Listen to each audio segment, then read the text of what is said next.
Hello and welcome to UK Horror Scene. I'm Tony, this is the crew. And we're going to say hello to you in languages from across the planet. In French. Bonjour. In Spanish. Hola. In Albanian. No, Albanian, not dolphin.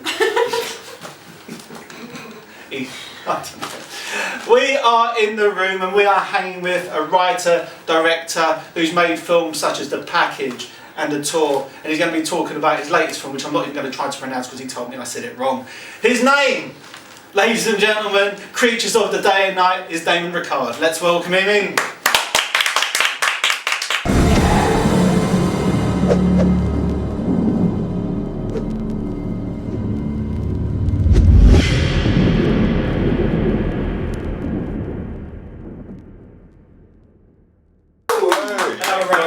You got a round of applause just mere seconds ago. Correct me on your surname because I keep saying Rickard because I watch Star Trek. It's Rickard. Rickard. Yes, yeah, it's just Rickard. You just got the inflection slightly the wrong place. Rickard's good though because it's kind of like it's not like we'll move on. Yeah, I don't think I can pull off. Right, and your latest film, because I tried saying it in one of the takes when we did the introduction, but I couldn't get it wrong. Go on. Dissociative. Yes. Yeah, cool. And that's played at Fright Fest, London Fright Fest this year. It did. 2016. Yeah, it was very exciting for me. And it's gone down really well. I've seen. It's 3 films now you've done, isn't it? 3 films have played at Fright Fest. Yes. Okay, that's all of them. Is that all the films you've made though? Yeah, well, I've got 2 as a writer director. Yeah. Oh, yeah, as a writer director. Yeah, they're the ones I've got completed. I've got 2 that I'm still editing at the moment. Yeah, and they're all. I'm not just saying this, but I don't just say I like people's work when they're on.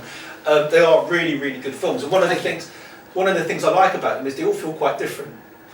That's one thing I've always wanted to do. I've always wanted to try and. I don't want to repeat myself. I want each film I do to be something because, it's a case of you see these directors, these great directors, where there's an expectation for what they're going to put out. Yeah. And 1, I don't think I could live with that expectation, but 2, I don't count myself yet in a place where I could be considered good enough to have a style which people go, that's a Damon Rickard film. I'm still working my way up to finding it, so intentionally I'm wanting to do different things, and then I expect at some point I'll find my natural flow and take it from there.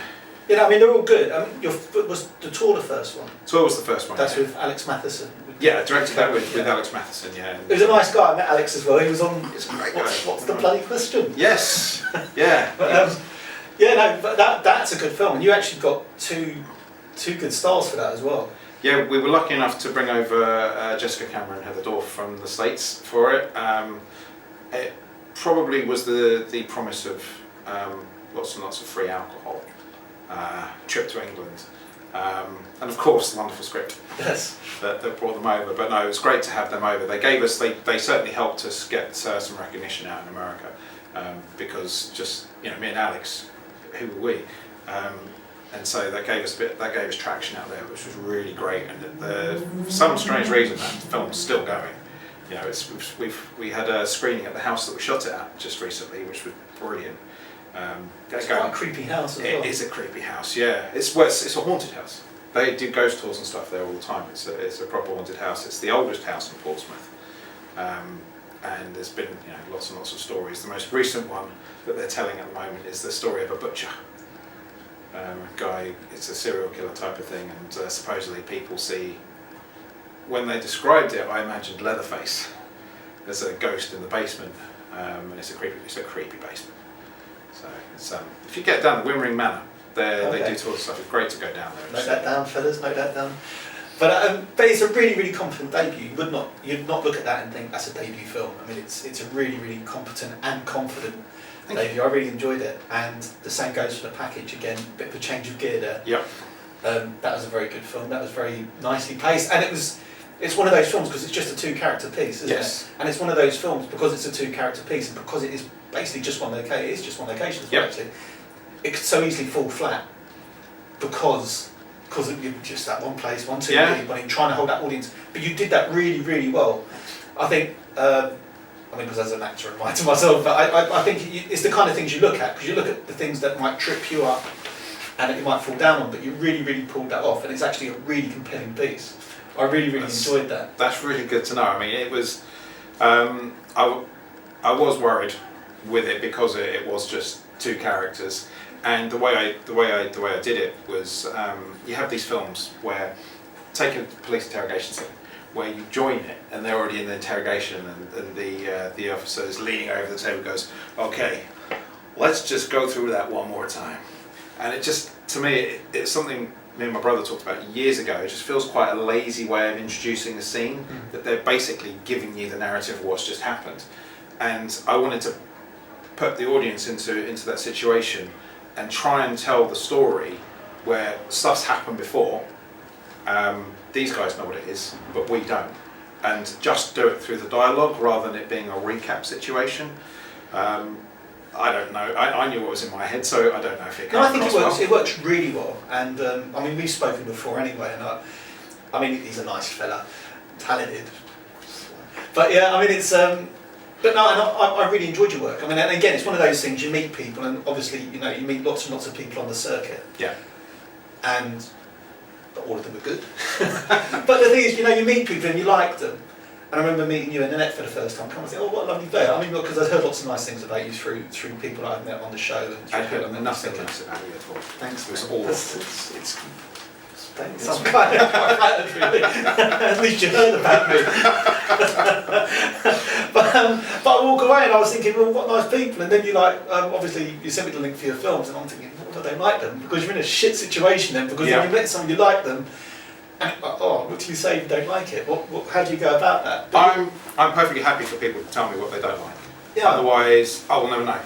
It's one of those cases. I can only see the films from my point of view, and I see the errors in them, and I see the flaws that I've made, and where I should have done things differently. And now when I watch them, that's all I see. And I just think, geez, I wish I'd done it differently. But that's you as a filmmaker, isn't it? Constantly striving to improve. But I can't see it from an audience point of view. So if people don't like things in it, I'm really happy for them to say, I didn't like it. As long as I get a reason behind it, somebody coming up going, well, that was shit, wasn't it? That's of no use to me whatsoever. But the thing, I mean, that's part of the scary thing when you're watching somebody's work.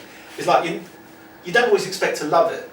You know, it might not be your type of film, it might not feed into you, but if you can find good qualities in it, like you think, well, they put a lot of work into that, that's good directing, it's good artwork, the script's strong, it's just not my type of film. Yeah. But the worst fear is that you watch a film and you like just nothing about it, like the direction's bad, the writing's bad, the acting's bad, everything's bad. But your films are really, really good, and I think the reason they're good for different reasons, and you know, one of the things that I really started appreciating was that within the few films that you've done, there is that change of gear, there is something, and it felt like with the package, it felt like you'd sat down and thought, right, I'm going to challenge myself. I'm going to make this a two-character piece. I'm going to challenge myself. I'm going to try and make this as a compelling and as appealing to the audience, or a compelling piece, an appealing piece.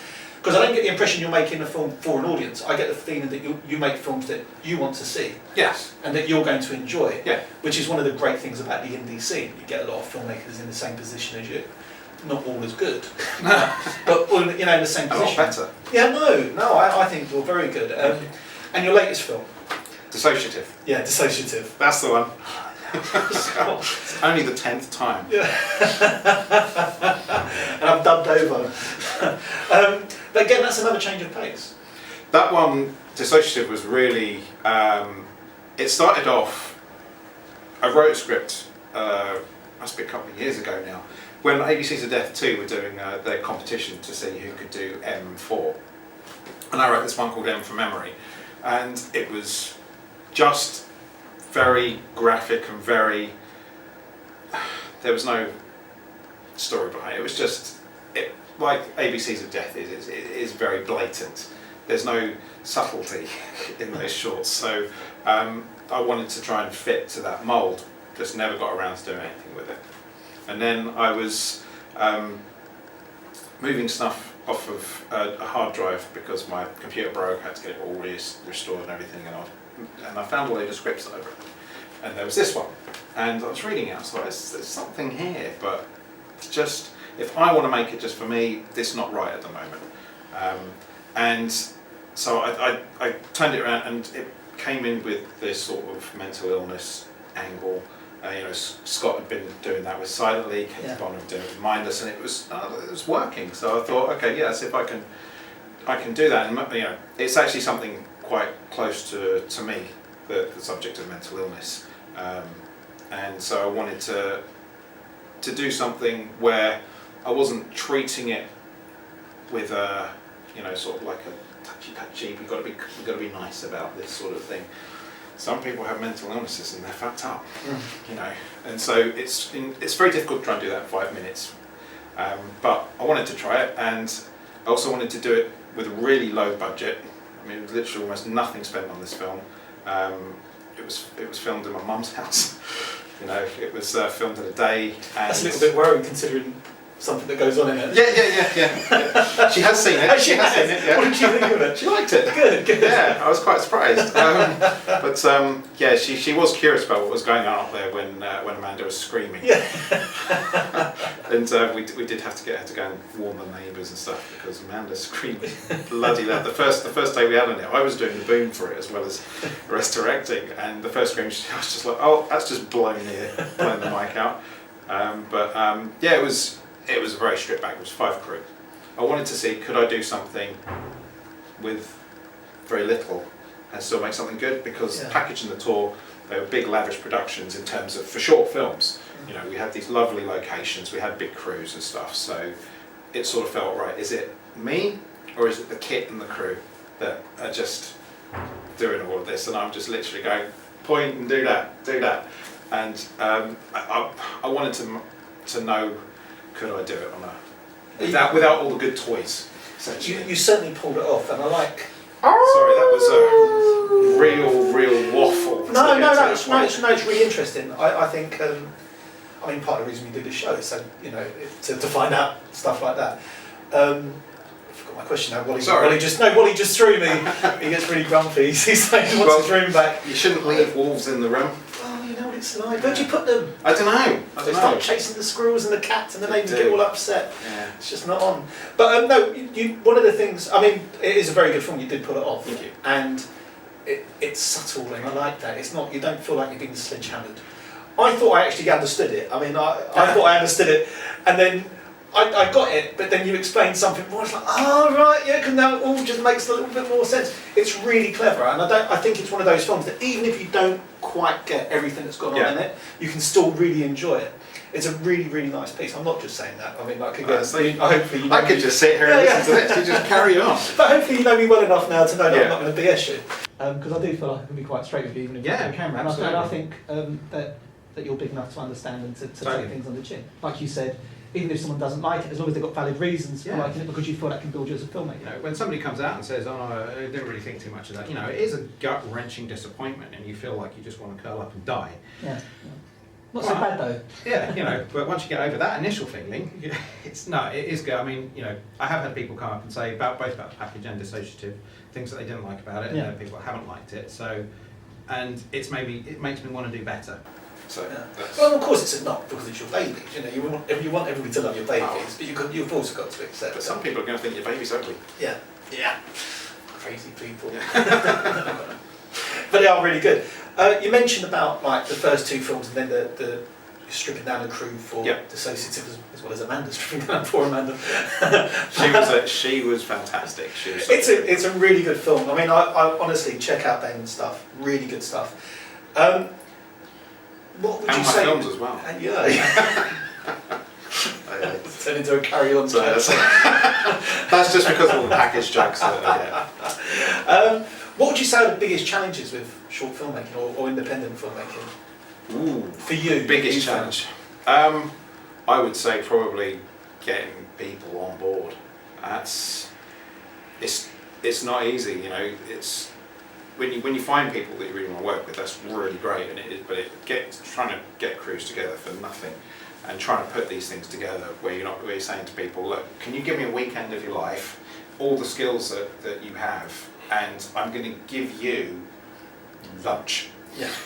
It's difficult, and I feel really shitty doing it every time, because times I do feel like I'm exploiting people, but it's the only way I can do it at the moment, because there's no money in short filmmaking. No, and it's not just you, because that's the way the indie scene is, especially with short films, that every filmmaker is in exactly the same shoes. Even if you raise money through Indiegogo, you end up taking money out of your own pocket. Absolutely. And it's a huge cost and expense. And you do have that, obviously, a guilty feeling because you feel like you're taking from people. On the other hand, if those people didn't want to do it, then they can quite easily say no. This is something that was coming up on social media quite recently, actually, yes. which is why I was thinking about it. But it is a really difficult situation, and it's not that you're exploiting people or taking the mickey out of people or using people. I mean, the only way a film gets made, and I'm looking at you guys as well because you've been involved in stuff. The only way a film gets made is through a group effort. I mean, we just filmed Echoes of the Past with Scott Lyons, who's an amazing director. And I agree with that. He was fantastic. And we've done Echoes of the Past recently, and we had an absolutely outstanding crew. And one of the guys said to me, what's it like hearing people speak your lines? Is it a nice feeling? And I said, you know what it is?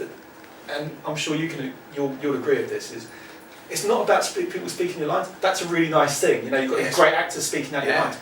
But it's the fact that all these people have put in all that effort to make something that you wrote.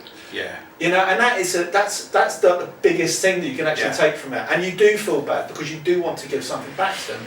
And all you're hoping is, I hope it's fucking good. Yeah. I hope it's good. Yeah, that is a worry. You don't want to let people down. I mean, I know on some of the things I've done, people have, some people have gotten other jobs out of it from people leaving out on set and stuff, you know, so... But that's what you hope, that it works out as a calling card for them, and that they can lead to other things. And I know a few people already from the set of Echoes that someone's doing this and they say, oh, do you reckon I could pull this person into this person? And already they're trying to work with each other and trying to find work for each other. I know Ivan actually got some work out of it as well. Excellent.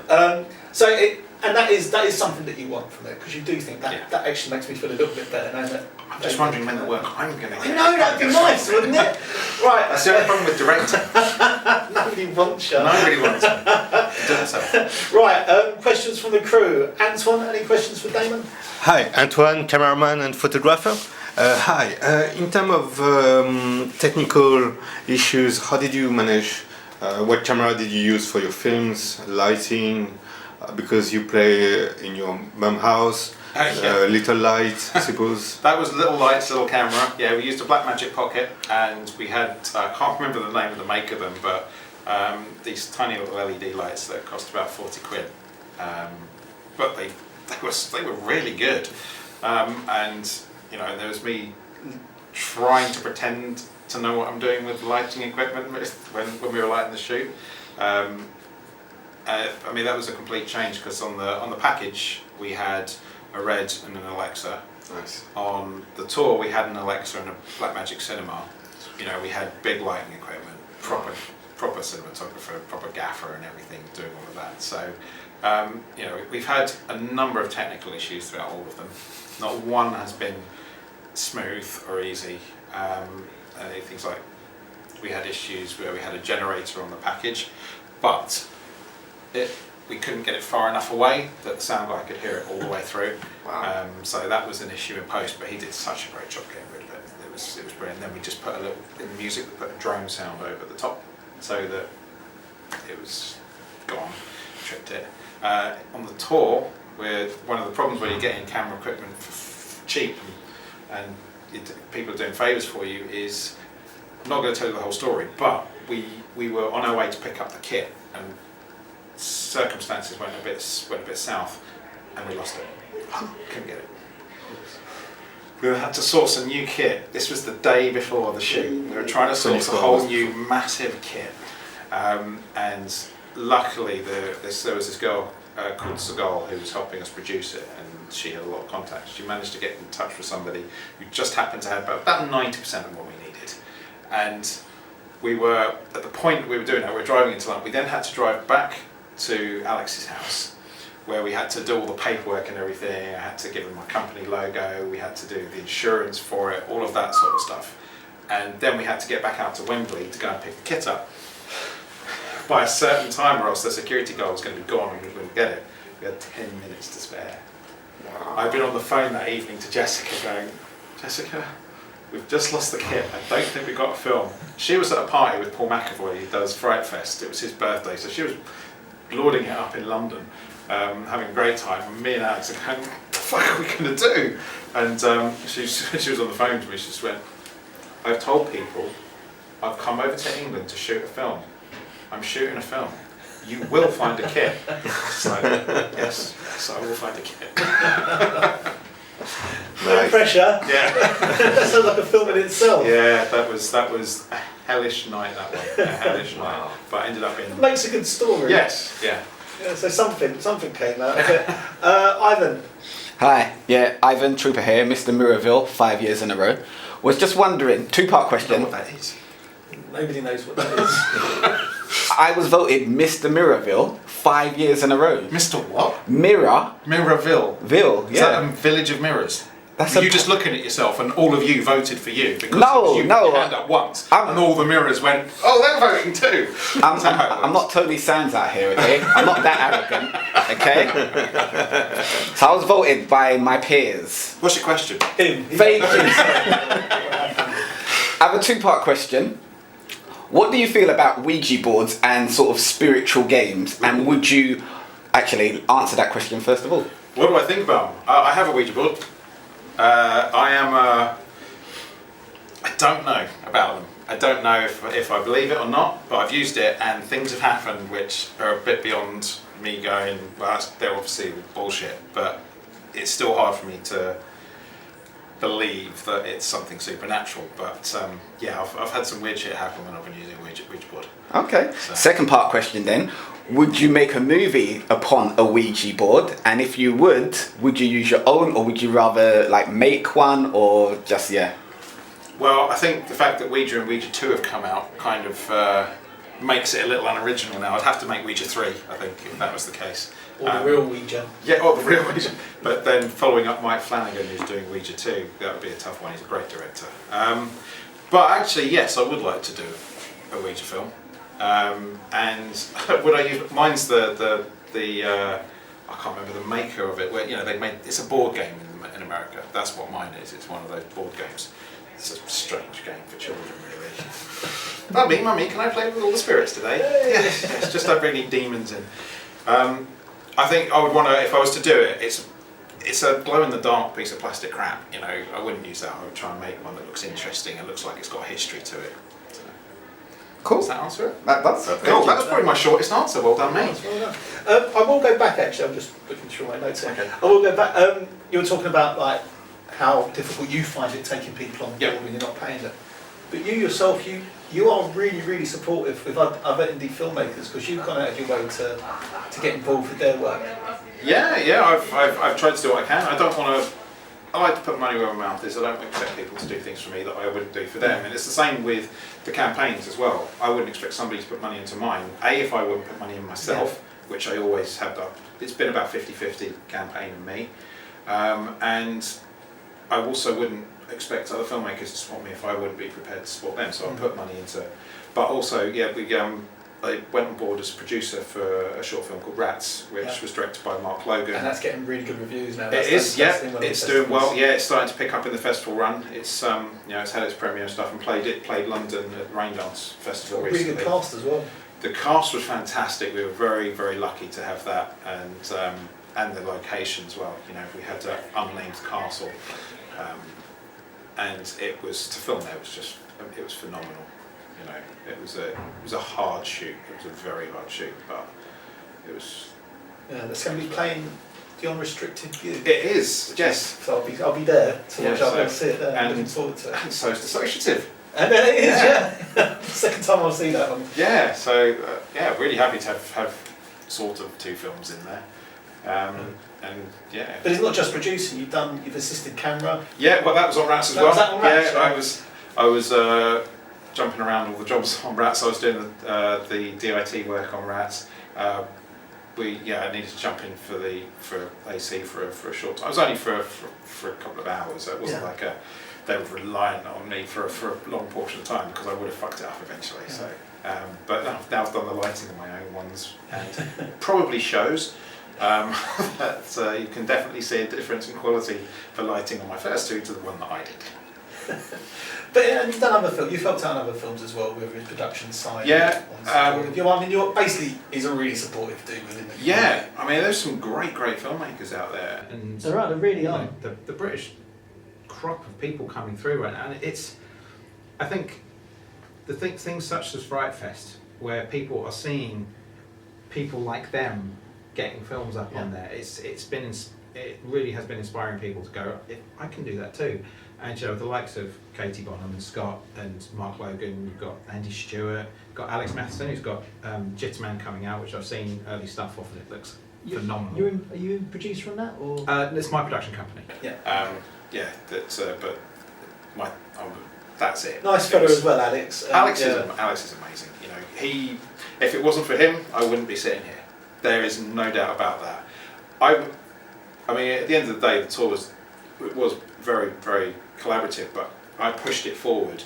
But he was the one that knew what to do. He worked for E4 at the time, and he ran shoots for trailers, and he would do all the trailer stuff. Running a short film is very different, but he knew the crew we needed to get. He had the contacts. He knew the setup of doing a shoot. I had no idea, and so it was very much learning from him as we were doing the tour. First day I was a bit of a rabbit in headlights, and he was freaking awesome. And then the second day I was picking up more of it, and then now you're like a pro. Yeah. Like a pro. And it's not just, but it's not just behind the camera. No, that's right, it's gangster. I don't know, it might not be gangster anymore. I don't know. Was that ever gangster? I don't think that's gangster. I think that's more sort of Fonz. Is it Fonz? No, I don't know what the fuck it is. Anybody? What is it? Anyone knows? It's more smooth. It's just smooth. Fonzie was smooth. It's more Fonzie was smooth. Hey, oh, it was Fonz, yeah. It was like half Fonz. Yeah. It was the half Fonz. It was the half Fonz. I couldn't be asked with that one. Well, you've got to start a whole new thing, really. But you've been in front of the camera as well. You've cameoed on all 3 of your films? No, I didn't cameo in Associative. Was it your voice? Well, yeah, it was my voice. See? But I've done my research, Damon. It's my voice. I've done what I do. I don't just sit around chatting, looking good. But it's quite Hitchcock. It's quite Hitchcock-like that you popped up with all your films. I love it. That's great. And in the other 2 that I've shot, I've done it again. So I'm in those as well.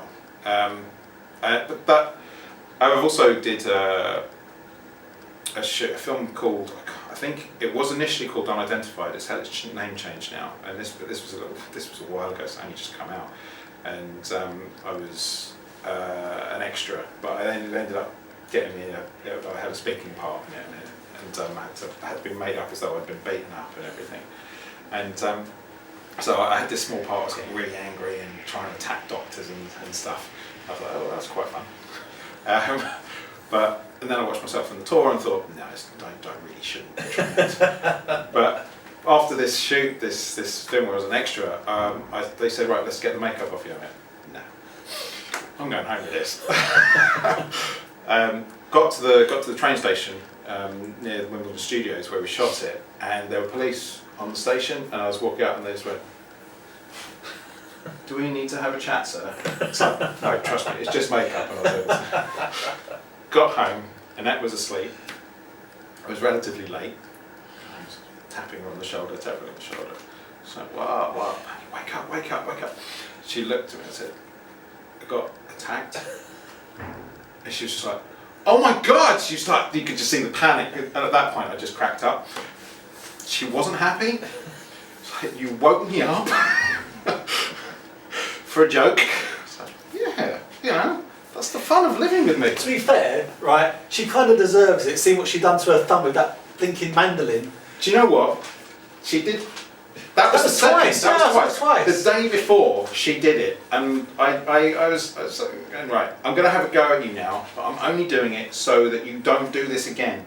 So if you ever use that mandolin She again, took the safety guard off. She took the safety guard. She said, you do not use Annette, it. don't take the safety guard. Twice, honestly. So you kind of deserved that. Totally deserved it. Totally. But I really do have sympathy for it. Look, really. Yeah, no, it bloody Yeah. did. I mean, big chunk Yeah. out of her. Yeah, don't look at those pictures. No, That's she's really, that was brilliant like really, that. It's really grown back well. That's Yeah. really. Yeah. She's so nice, Good isn't job. she? She's a nice lady. Oh, I know. Just say that just in case I bump into her again. Yeah. I will bump into her again, so I do need to say it. Changing the subject again, is it as painful as what we was talking about earlier or not? What, chopping your thumb off? Compared to the other stuff that you lot might want to mention on camera. What was the other stuff? What the fuck were we talking about earlier? Hey, I'm not even going to say look for the comments below because I have absolutely no idea. But anyway, what was it? Yeah. What were you talking about? Right. Yeah, no, we're not going to mention that. I know what you're talking about. Okay. I'm glad I forgot. Yeah. No, Yes. you will be. Yeah. When we By talk the about way, it. It's great, isn't it? yeah, it's really. I love the horror base behind it. you know. Yeah, very. It is frightening. Yeah, it is. It's the Swan. Yeah. It looks very much in place there. Swan. That's why we chose this place. It's got Because of great that. stuff. You didn't bring that yourself. No, that was completely here already. Oh, it looks so much like something you'd choose. Thanks, man. You're not going to have me back, are you? We are actually running out of time. Sorry. We are running out of time. Right, just quickly, Yeah. what else have you got lined up? Whew. Quickly, There's a couple of things I can't really talk about too much, but I'm trying to put a feature together. Yeah. I've got the other two shorts that I filmed, edited it in post and stuff, so hopefully they'll be coming out towards the end of this year, early next year. Great. Titles, or you haven't titled them yet? They've got temporary titles and they're shit. So okay. I'll not say what they are. Don't mention those. No. now. But again, just please check out his work. He's very, very good. You see his films pop up at the festival. Make sure to go to the festival. Well, the tour's playing at Mr. Moon Festival on the 29th of October. The package is online, you can go see that. The Dissociative is playing at the Unrestricted View Festival on the 2nd of November at Hen and Chickens. I should know that really in Islington. You should, yeah. Should know that. Well, yeah, but in Islington. Very, very good. We'll put some links below for his stuff. Also, please, feel free to love us. Feel free to. It's going to be just below. Yeah. Okay. Feel free to show us some love.